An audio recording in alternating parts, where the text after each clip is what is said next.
He ruled the hallways with an iron fist.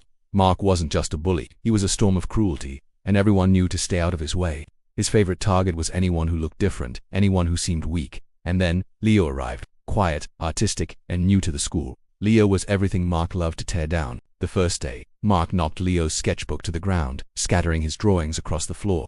"Look at this trash," Mark sneered, grinding his heel into a detailed portrait. The whole hallway watched, silent, as Leo just picked up his ruined work without a word. This became their daily routine.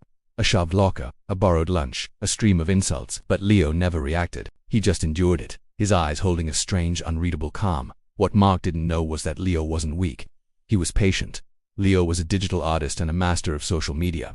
He started documenting everything, not with shaky phone videos, but with his art. He drew comics. The first one showed a crowned lion being tormented by a loud, obnoxious hyena. The lion was stoic, the hyena a caricature of rage. He posted it online, anonymously. It went viral overnight. Soon a new comic appeared every few days.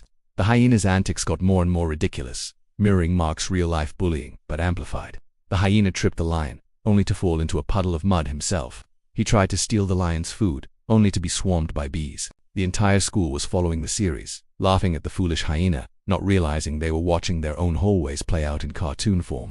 Mark's power started to crumble. Students weren't afraid anymore. They were laughing. Whenever he tried to intimidate someone, they'd whisper, "Don't get swarmed by bees," and stifle a giggle. The final straw came during the school assembly.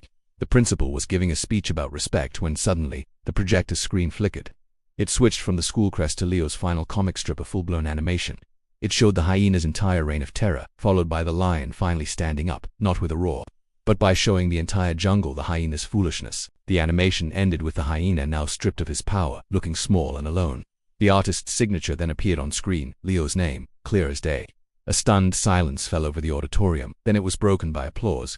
It started small, then grew into a thunderous ovation. All eyes turned to Mark. His face was beet red, a mixture of fury and total humiliation. He saw hundreds of students, not with fear in their eyes, but with pity and contempt. The next day, during lunch, Mark walked to the center of the school ground. He found Leo sitting with his new friends. In front of everyone, Mark knelt down. "I'm sorry," he said, his voice cracking. "I'm sorry for everything." He'd learned his lesson, not through fists, but through the undeniable power of creativity and courage. Thanks for watching. If you liked this story, hit that subscribe button for more.